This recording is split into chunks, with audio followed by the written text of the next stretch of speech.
大家好，这里是文澜小屋。本期我们介绍的是 Eric Beinhocker 的财富的起源。Eric Beinhocker 是牛津大学新经济思维研究所的执行主任，也曾是麦肯锡公司的合伙人。他长期致力于将跨学科的科学理论引入到经济学和商业战略的实战中去。《财富的起源》这本书出版后，在经济学界和商业界引起了广泛的讨论。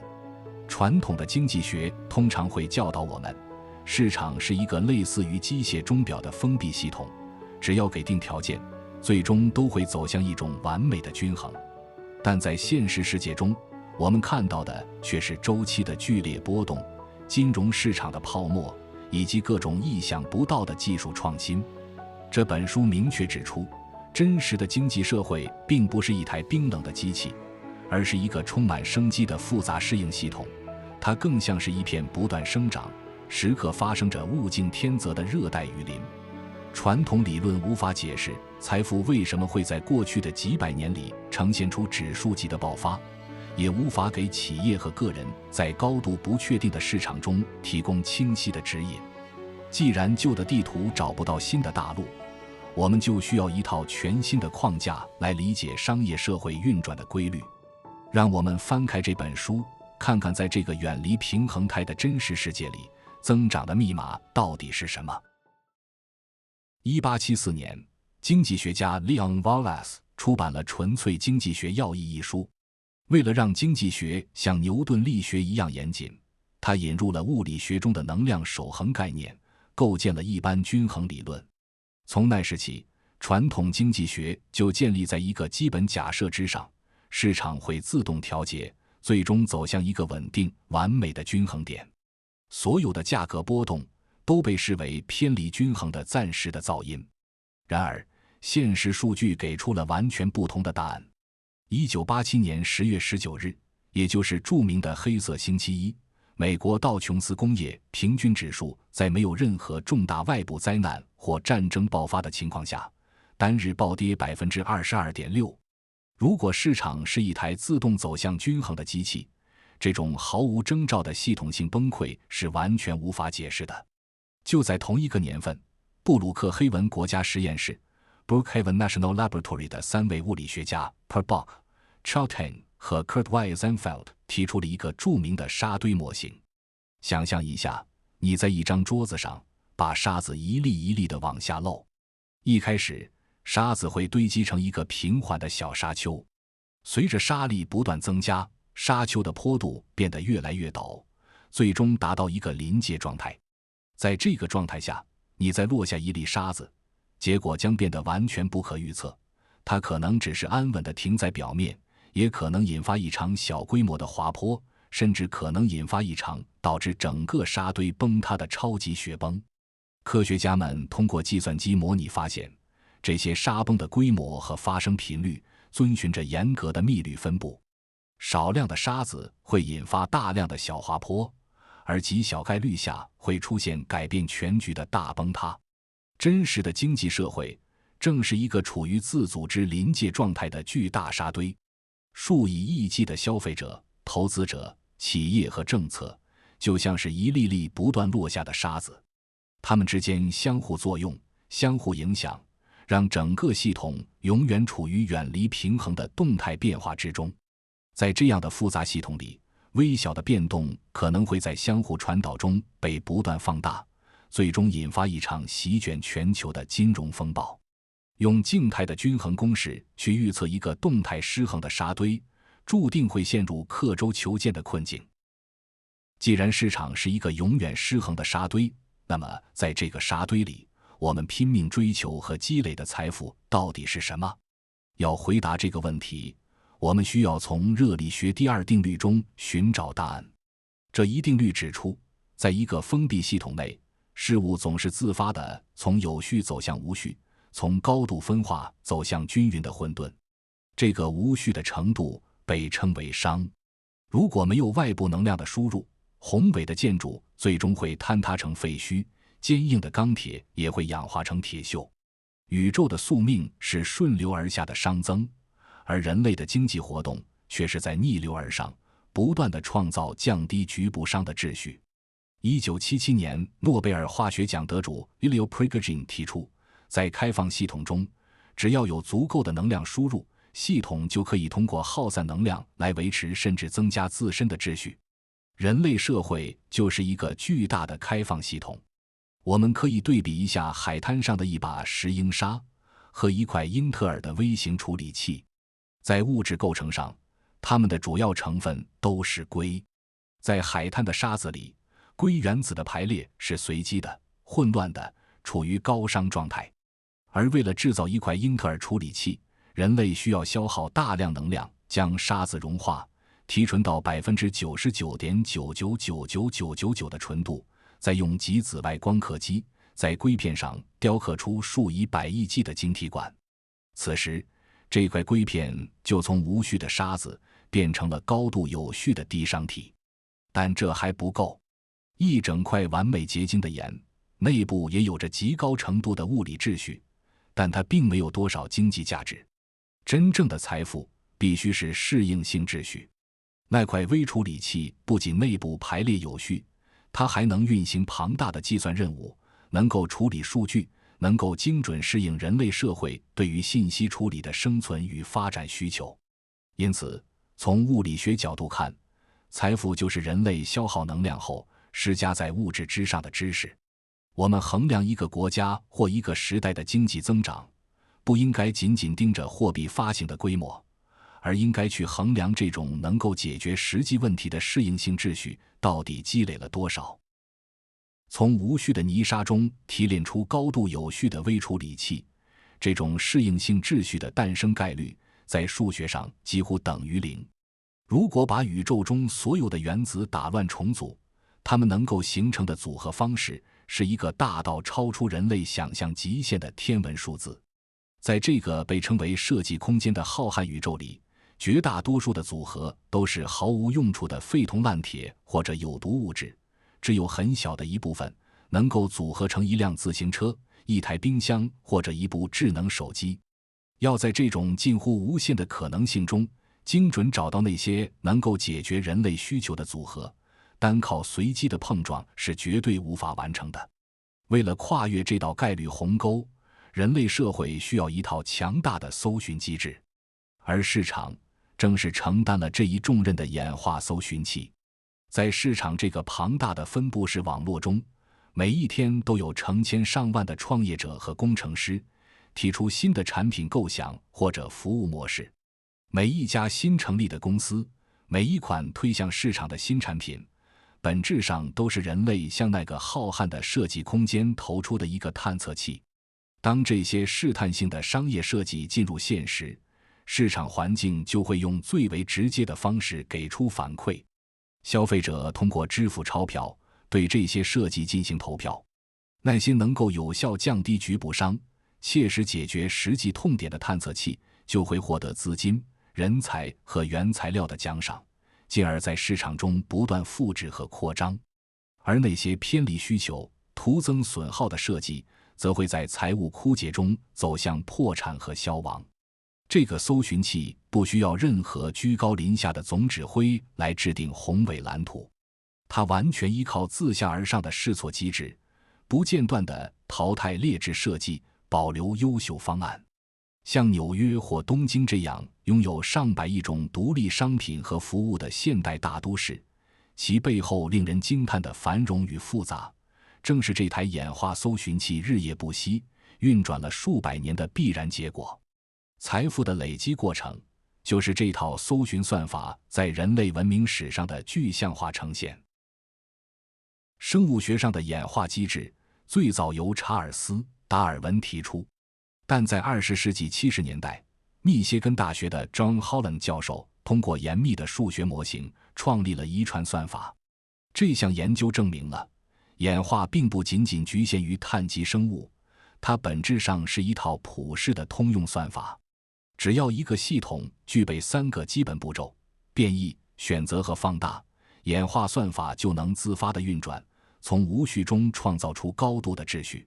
这套通用算法在商业社会中有着最直观的体现。以人类交通工具的发展为例，在19世纪70年代，自行车市场处于早期的变异阶段。当时的商业设计空间里充满了各种奇思妙想，工程师们制造出了前轮巨大、后轮极小的便是法巡自行车、三轮车，甚至还有装载小型蒸汽机的奇特装置。各种形态的交通工具被推向市场，这就完成了算法的第一步变异。紧接着，市场环境开始执行第二步选择。早期的便是法巡虽然速度很快，但重心过高，骑行者遇到微小的颠簸就会被重重地摔在地上，造成严重的伤害。1885年 John Campstarley 推出了名为罗孚的安全自行车，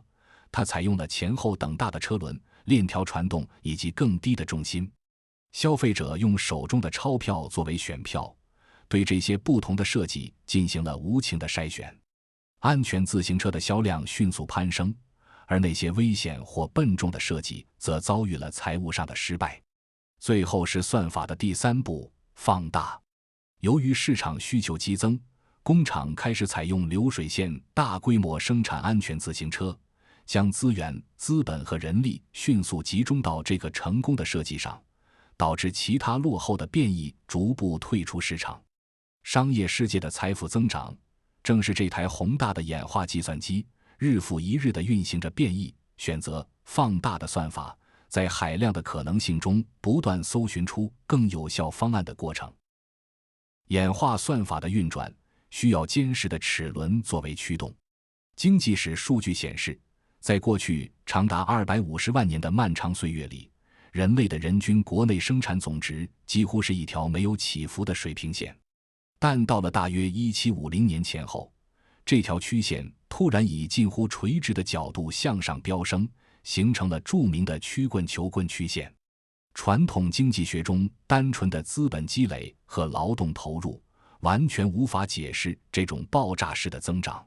真正驱动这条曲线抬升的是两种截然不同但又相互依存的技术的协同演化：物理技术与社会技术。物理技术是人类用来转化物质、能量和信息的方法，比如蒸汽机、内燃机、半导体芯片以及光纤网络。然而，单靠物理技术的突破，并不能直接转化为经济的繁荣，它必须依赖社会技术的支撑。社会技术是人类组织协作、分配资源的方法和制度。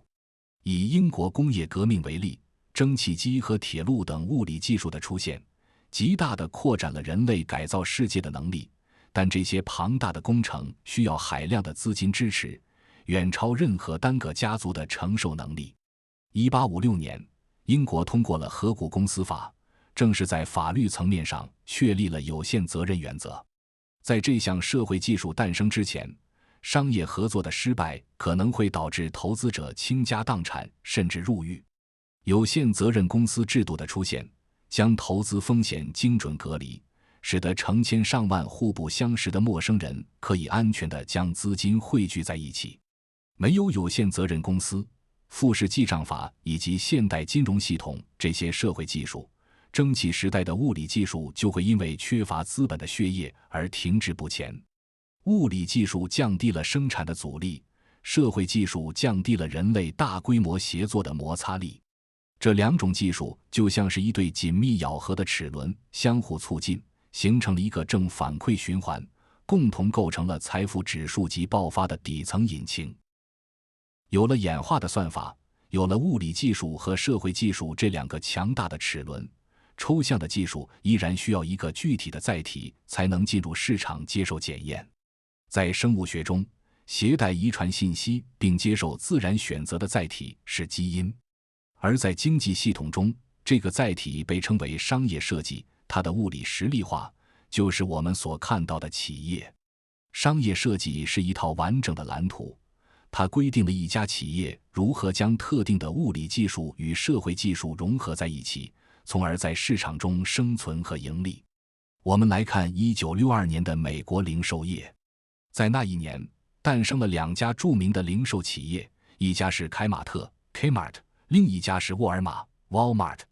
面对同样的宏观经济环境，两家企业采用了完全不同的商业设计基因。凯马特的商业设计聚焦于在大型城市中心建立庞大的卖场，并严重依赖传统的电视和报纸广告进行营销轰炸。而 Sam Walton 为沃尔玛设计的商业蓝图则截然不同，他刻意避开大城市的正面交锋，将选址聚焦于农村和小城镇。更关键的是，沃尔玛很早就将新兴的物理技术，例如卫星通信网络和条形码扫描系统，与创新的社会技术，例如月库配送的供应链管理模式以及员工利润分享计划，进行了深度的融合。这两套不同的商业设计被投入到现实的商业丛林中，市场环境充当了无情的裁判，消费者通过购买行为进行选择。历史证明，沃尔玛的商业设计在降低运营成本和提升物流效率方面具有压倒性的优势。市场选择了沃尔玛，为其注入了源源不断的现金流。随后，沃尔玛将这套经过验证的商业设计基因进行放大，在全球范围内复制了数以千计的标准门店。而凯马特则因为商业设计逐渐脱离环境需求，最终在一连串的关店潮中走向破产。企业的生与死，本质上就是演化算法对市场上现存商业设计进行的一次次更新与迭代。在传统的企业管理中，制定战略通常是一群高管坐在会议室里，分析过去的历史数据，然后画出一份详尽的5年战略规划。这种做法建立在一个十分脆弱的假设之上，市场环境是线性的，且未来是可以被精确预测的。然而，在一个远离平衡态的复杂适应系统中，长期的精准预测在数学层面上是不可能完成的任务。环境的突变和演化速度永远快于静态表格的规划速度，因此，企业生存的重心必须发生转移，从传统的精准预测与规划，转向高频试错与演化。面对不可知的未来，组织不能把所有的资金和资源压注在某一种单一的商业假设上，而是需要主动构建一个多层次、多样化的实验组合。20世纪90年代崛起的第一资本金融公司Capital One 就是运用这一演化法则的绝佳商业案例。在创始人 Richard Fairbank 和 Nigel Morris 掌舵的初期，当时的美国信用卡行业如同死水一潭，几乎所有的银行都在向客户提供单一的、年利率高达 19.8% 的标准化信用卡产品，完全无视消费者信用风险和需求的差异。第一资本金融公司敏锐地意识到，数千万消费者的信用风险和个性化偏好是一个高度复杂的途径。他们没有试图去开会猜测哪一款信用卡产品最完美，而是直接把整家公司变成了一个庞大的商业测试实验室，实行基于信息的战略。仅在2000年这一年里，第一资本金融公司就进行了超过45000次独立的微观商业实验。他们不断改变信用卡产品的组合，测试数百种不同的利率水平、信用额度、年费结构、里程奖励计划，甚至是邮寄信封的颜色、字体大小和宣传文案。这45000种商业变异被同步推向市场，消费者通过是否开卡以及后续的还款行为，完成了市场环境的自然选择过程。第一资本金融公司的后台计算系统实时追踪每一款测试产品的反馈和盈利情况。当某种特定的利率与服务组合显示出高留存率和低违约率时，公司就会迅速将这个成功的变异放大，调动海量资金向数百万具有类似特征的潜在消费者进行精准推广。通过放弃精准预测未来的执念，转而高频执行变异，选择放大的演化算法，第一资本金融公司从一家名不见经传的地区性银行拆分机构，迅速成长为全美排名前列的信用卡发行公司。要在商业环境中高频地执行数万次实验组合，企业就必须拥有一套与之高度匹配的底层组织架构。传统的自上而下的金字塔式管理层级，是为了在工业时代稳定的静态环境中追求标准化执行效率而设计的，它天生排斥变化。在这种层级森严的体系中，一线市场产生的反馈信息向上传导十分缓慢且容易失真，所有重大决策都集中在少数远离一线的高管手中。这种结构会严重压抑演化算法中至关重要的变异环节，让企业丧失应对突发危机的敏捷性。为了在不断波动的市场地形中生存，企业必须打碎金字塔，转型为去中心化的自适应组织。这意味着需要将决策权和试错权下放到网络的边缘，让最靠近市场环境的节点去直接感知真金白银的反馈。20世纪90年代末的英国石油公司就进行过一场深刻的组织重构。面对波动剧烈的全球能源价格、复杂的地缘政治以及快速更迭的深海开采技术，当时的首席执行官 John Brown 深刻意识到，集中式的官僚体系已经无法快速应对局部的市场异动。他大刀阔斧地打破了传统的企业指令层级，将英国石油公司重组为一个由150多个独立业务单元组成的去中心化网状结构。每一个业务单元的负责人都与总部签订了明确的绩效合同，但在如何达成目标的问题上，他们获得了极大的自主权。这种架构鼓励各地的管理者在钻井技术、降低成本的运营流程和区域商业合作模式上，独立进行大胆的局部实验。与此同时，英国石油公司建立了一个横向的高效内部知识共享网络。当某一个业务单元在北海的深水钻探中测试出了一种更高效率的工程方法，也就是产生了一个成功的商业变异时，这种方法会被系统迅速识别，并在全球其他100多个业务单元中横向推广放大。这种去中心化的自治网络架构，使得整个企业能够在数百个节点上同时处理外部环境的复杂反馈信号。在真实的商业博弈中，企业真正的护城河，并不是某一项固定的独家专利或单一的爆款产品，而是组织内部能够持续、高效且低成本地运行这套演化算法的动态机制。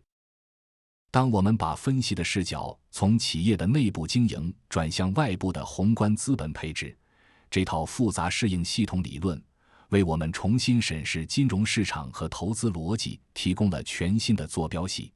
全球的股票市场同样是一个由数以亿计的投资者、机构、政策变量相互博弈而构成的庞大复杂系统。它既不是传统学术界所声称的绝对有效市场，也不是纯粹随机的智投资游戏，而是一个不断淘汰劣质标的、筛选优质资产的动态演化生态圈。在这个生态中，资本流动的本质就是去寻找并放大那些具备最强自适应能力的商业设计。Benjamin Graham 在其经典著作《聪明的投资者》中奠定了现代理性投资的基石。他在书中提出的安全边际概念，在演化的视角下，本质上就是投资者为了应对复杂系统中绝对不可预测的非线性波动，而提前在资产负债表上预留的生存缓冲地带。当市场这个沙堆模型发生不可预知的黑天鹅崩塌时，宽阔的安全边际就是保护本金抵御系统性冲击的最后一道防线。沿着这一脉络， Warren Buffett 和 Charlie Munger 将价值投资的焦点进一步升级为寻找具有宽阔经济护城河的企业。在复杂适应系统的框架下，经济护城河不再被视为一道建好后就一劳永逸的静态城墙，它代表的是一种卓越的商业设计。这种设计不仅在当下的市场环境中拥有很高的生存适应度，更重要的是，企业维持这道护城河的底层支撑，使其比竞争对手更快、更低成本的运行变异、选择、放大演化算法的能力。进一步来看，成长股投资大师 Philip Fisher 在评估投资标的时，非常看重企业管理层的前瞻素质与研发投入。用演化的语言来转译 Philip Fisher 寻找的优秀管理层，正是那些能够主动打破内部组织僵化，持续鼓励边缘业务试错，并且对市场生存环境的选择信号保持高度敏感的团队。因此，真正的价值投资不仅仅是在财务报表里买入价格低于内在价值的静态资产，更是通过深度的商业洞察，在浩瀚的商业图景中精准识别出那些生命力最顽强、自适应能力最出众的商业基因，与这些时代的适应者共同跨越周期，就是让认知的复利与企业的演化能力共同实现指数级的增长。财富的起源是一本打破传统经济学静态均衡假设，用跨学科视角重新审视商业运转规律的经典著作。Eric Beinhocker 在书中向我们揭示了财富的真实含义，它不是单纯被印出来的货币符号，而是全社会为了对抗无序状态不断积累的有效知识与商品品类。面对这个远离平衡态、充满非线性波动的市场环境，无论是企业的商业设计还是个人的资本配置，想要跨越周期，就必须放弃寻找完美预测的单一路线，唯有顺应变异，选择放大的演化算法，打造具备自适应能力的体系，才能在真实的商业丛林中长久生存。这里是文澜小屋，我们不追求快速致富的奇迹，只希望通过分享全球的经典好书，用逻辑武装您的财富大脑，陪您在投资的路上慢慢变富。如果您觉得这期视频对您有启发，还请帮忙点赞转发，并分享给身边的朋友。相信您的每一次举手之劳，都是在为更有价值的知识投票，会让更多人能在这片认知的迷雾中看清真相。也相信您聆听本期视频的时间付出，会在未来化作认知上的复利，获得最稳健的回报。感谢您看到这里，我们下期见。